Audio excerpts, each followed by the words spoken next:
My name's Caleb, and I grew up in a small town just outside of Knoxville, Tennessee. This happened about 3 years ago, on the 4th of July. A couple of my buddies from high school were throwing a last-minute get-together at this old lake house one of their uncles owned. Nothing fancy, just a grill, some cheap fireworks, and a bunch of people we hadn't seen in years. The kind of night that felt simple in the best possible way. We stayed out way too late. The bonfire was still going after midnight, and someone had a Bluetooth speaker blasting classic rock from the 80s. It was one of those nights where you just lose track of time. Around 1:30 in the morning, I finally decided to head out. The drive back home was about an hour, and most of it was back roads. Twisting, narrow two-lane roads cutting through thick stretches of forest with barely any lighting. If you've ever driven through East Tennessee at night, you know how eerie it can get. I wasn't worried though. I'd done that drive 100 times. I had the windows down, music playing low, and the leftover smell of fireworks hanging in the air. About 20 minutes in, I noticed something up ahead in the road. At first, it looked like maybe a branch or some kind of animal. But as I got closer, my stomach dropped. It was a person, a man, standing completely still in the middle of my lane. He wasn't waving me down. He wasn't even moving, just standing there, dead center of the road, like a statue. I hit the brakes hard and swerved just enough to avoid him, heart pounding so loud I could barely hear the tires on the gravel shoulder. In my headlights, I got a good look at him for maybe half a second. He was wearing a tattered red jacket. Could have once been part of a uniform, maybe. His face was pale, gaunt, and I swear to God, he was smiling. Not like a friendly smile, it was this weird, empty grin. The kind that makes every instinct in your body tell you to run. I didn't stop. I didn't ask if he needed help. I floored it. For the next 5 or 6 miles, I kept checking my mirrors, half expecting to see headlights or someone chasing after me on foot. But there was nothing. Eventually, I convinced myself it was probably just some drunk guy from a nearby house messing around or trying to scare people. It was the 4th of July, after all. People get weird, but about 10 minutes later, I came around a curve and my blood ran cold. There he was again. Same jacket, same empty grin, standing dead center in the road. There is absolutely no way he could have gotten ahead of me unless he cut through the dense woods or knew a shortcut. But there weren't any. Not out there. This time, I didn't slow down. I swerved hard onto the other side of the road and kept going. I don't think I've ever been that terrified in my life. The rest of the drive was a blur. I barely remember getting home.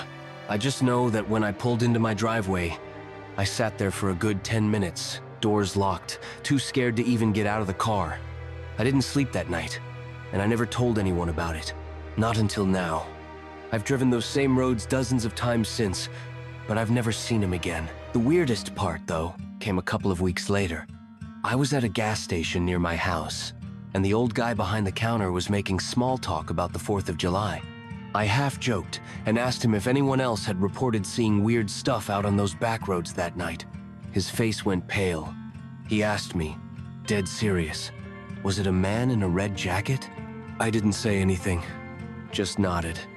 He told me a story about a guy who used to live out there years ago. Said he got hit by a drunk driver on the 4th of July, back in the late 90s. The driver never stopped, and the man died right there in the road. Ever since then, people claim to see him on that same stretch of highway, always around Independence Day. I'm not saying I believe in ghosts. I'm really not, but I also know what I saw. And to this day, I won't drive those back roads after dark. Not on the 4th of July. Not ever again. This happened to me and 2 of my friends about 3 years ago, on the 4th of July.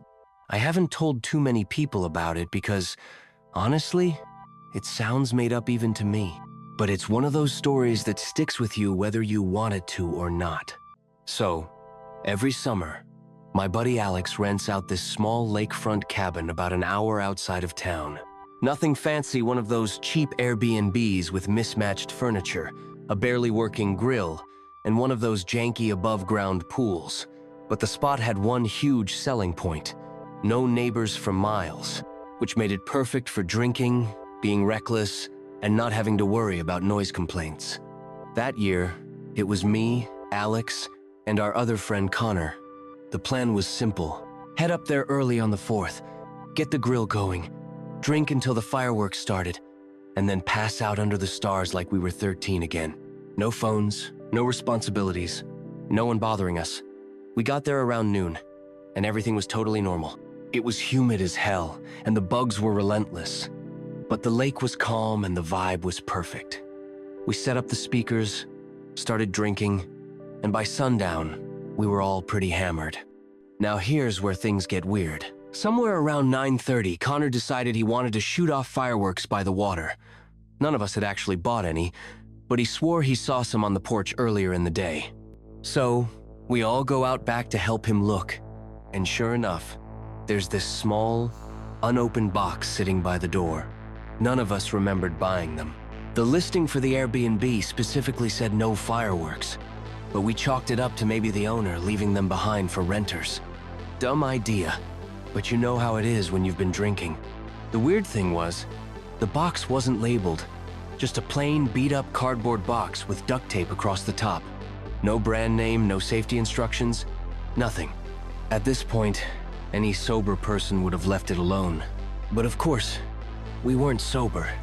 We dragged the box down to the dock, opened it up, and inside were these fireworks I'd never seen before. Not like your usual bottle rockets or Roman candles. These were weird. The casings were made of this dull, waxy material, and the wicks were braided in this intricate, almost decorative way.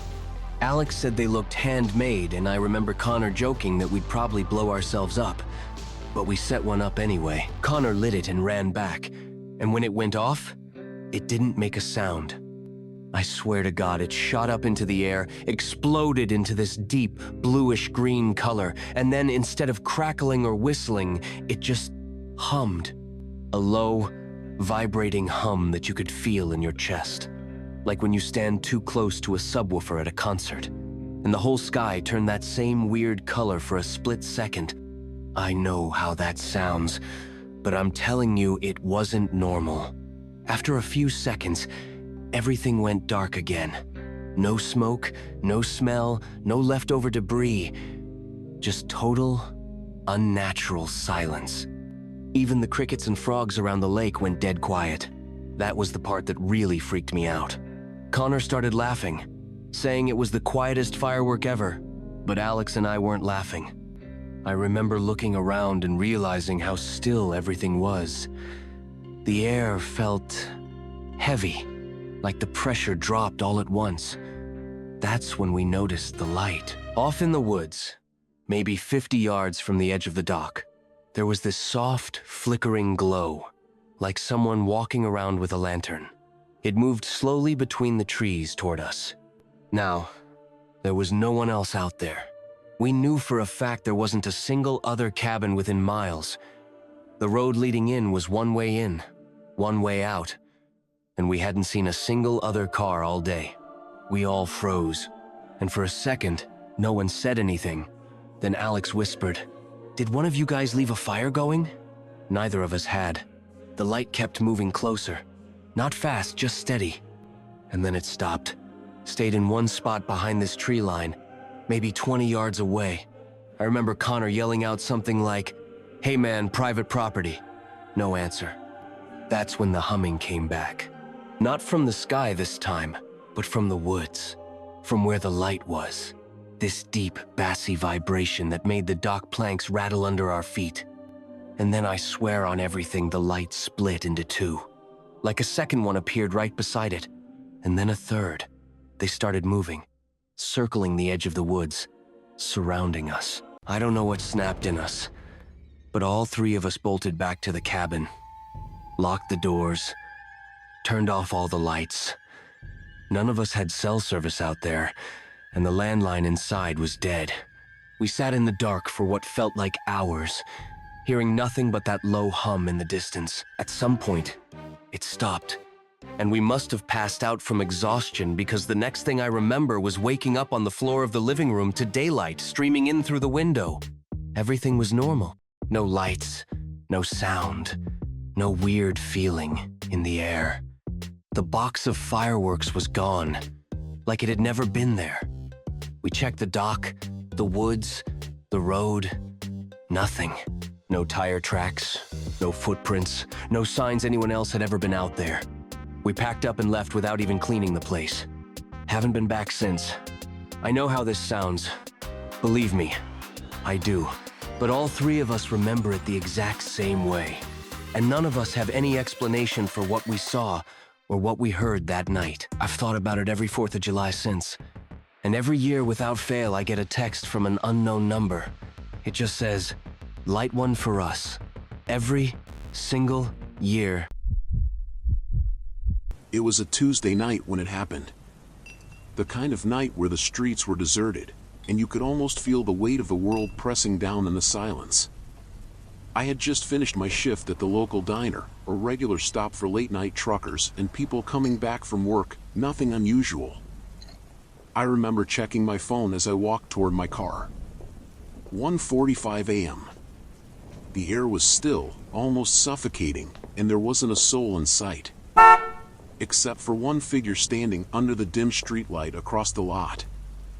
At first glance, I almost didn't register who it was, but as I squinted through the haze, I recognized him. Jeff Hiller. He was an oddball, but harmless. He'd been in a few of those comedy sketches I'd seen online. Funny guy, weird humor. I'd actually served him once at the diner, and we'd exchanged a few words. He'd come in late, just like me, and always sat in the back, alone, quietly sipping his coffee. Tonight, though, he wasn't smiling or joking. He was just standing there, staring at me. I tried to shake off the uneasy feeling. It's just Jeff, I told myself, probably waiting for someone or lost in his own world. I gave him a half-hearted wave and hurried toward my car, suddenly feeling the need to get home quicker than usual. But the moment I turned my back on him, I heard footsteps. Slow, deliberate.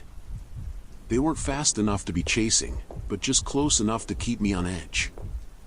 I glanced over my shoulder. Jeff wasn't where he had been.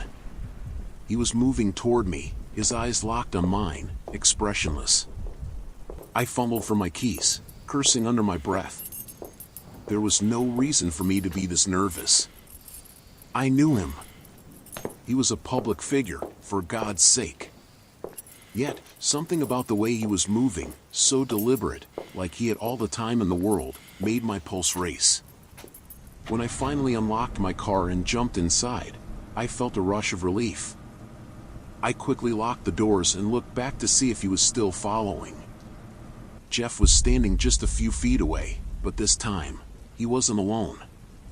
Behind him, barely visible in the dim light, there was another man. Taller, bulkier, but his face was obscured by shadows. It was like he had been there all along, watching, waiting, blending into the night. My hands were trembling as I started the engine. I backed out of the parking spot, my heart thudding so loudly I could barely think straight. Both Jeff and the stranger stood there, just watching me leave. The next morning, I told myself it was nothing, that my mind had just played tricks on me.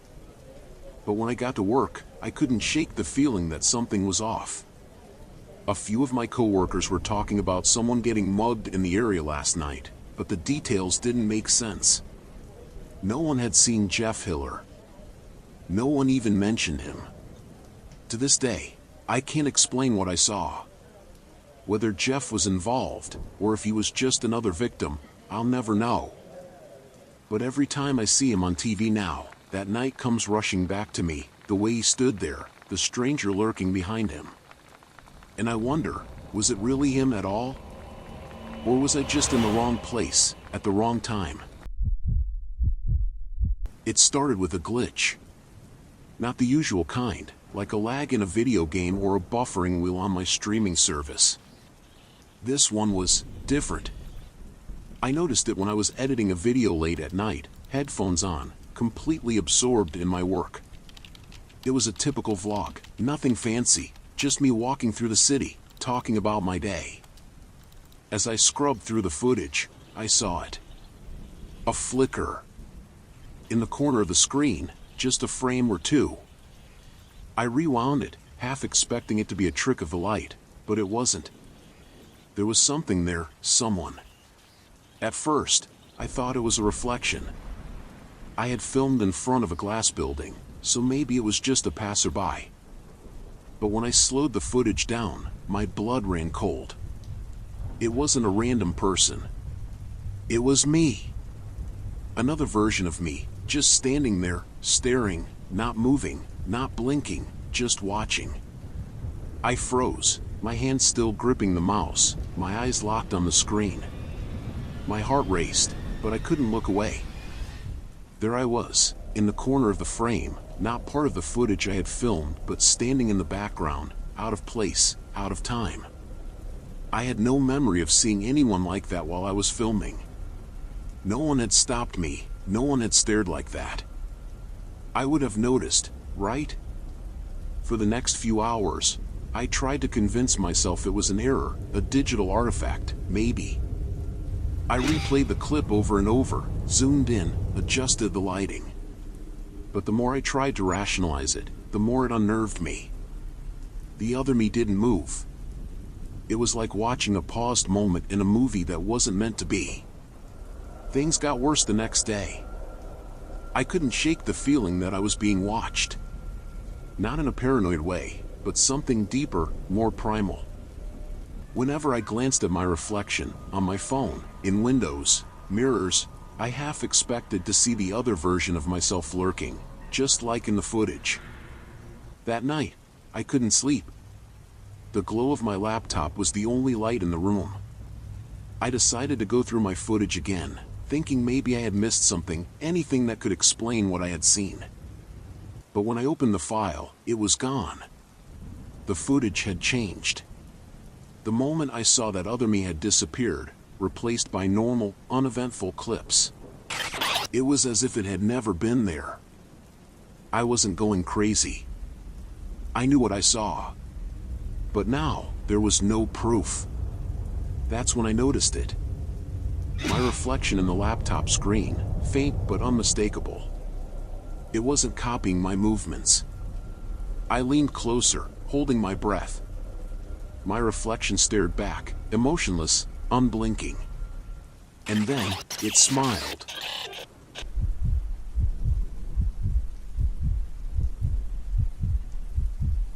It was just past midnight, and I was alone in the living room, flipping through the channels like I always did on nights when sleep seemed impossible. The static hum of the television and the dim glow from the screen were the only things keeping the darkness from feeling suffocating. That's when I stumbled upon a strange late-night talk show, something I'd never seen before.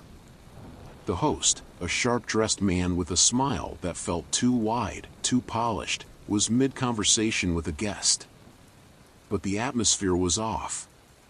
There was no laughter, no applause, just a thick, uncomfortable silence. The kind that makes your skin itch. I leaned in closer, the remote hovering in my hand, frozen.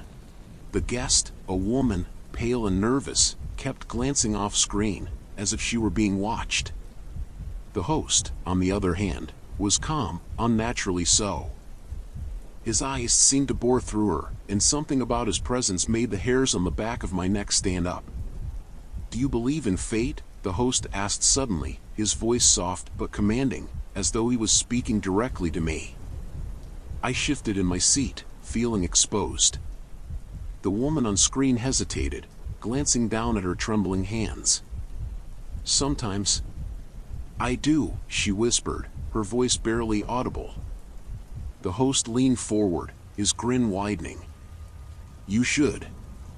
Because sometimes, fate isn't what we think it is. Sometimes, it's already decided."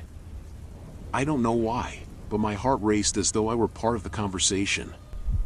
Something about the show felt too real, too present. I reached for the remote to change the channel, but my fingers seemed heavy, sluggish. It was as if the show didn't want me to turn away. Suddenly, the screen flickered, just for a second, but in that moment, I saw something. A shadow. No, a figure, standing just behind me. My breath caught in my throat as I spun around in my chair. But there was nothing. Just the empty room, drenched in the cold light of the TV. When I looked back at the screen, the woman was gone. The camera was focused solely on the host now, and he was staring directly at me. His smile had faded, replaced by an expression I couldn't quite place. It wasn't anger or amusement, it was something darker. "You shouldn't have looked away," he said, his voice almost a growl now. "Because now, it's too late." The TV blinked off by itself. My heart pounded in my chest, and the room seemed darker than before, almost like the shadows had shifted. The silence that followed was deafening, oppressive. Then, there was a knock at my door. I didn't move at first, just stared at the door as the knocks came again, slow, deliberate. "Don't open it," I whispered to myself. But my feet betrayed me. They carried me to the door. My hand already on the knob before I realized what I was doing. The knocking stopped. I stood there, frozen, my pulse thudding in my ears. I could hear someone, something, on the other side. I wanted to scream, to call out, but no words came. Then, from the other side of the door, a voice whispered, just loud enough to hear. "Fate's already decided." I yanked my hand away from the knob, stumbling back, my chest tightening. The TV clicked back on by itself. The host was back on screen, his face filling the frame, a knowing smirk playing on his lips. "I'll see you soon," he said. The TV cut to black again. That was when the door handle turned,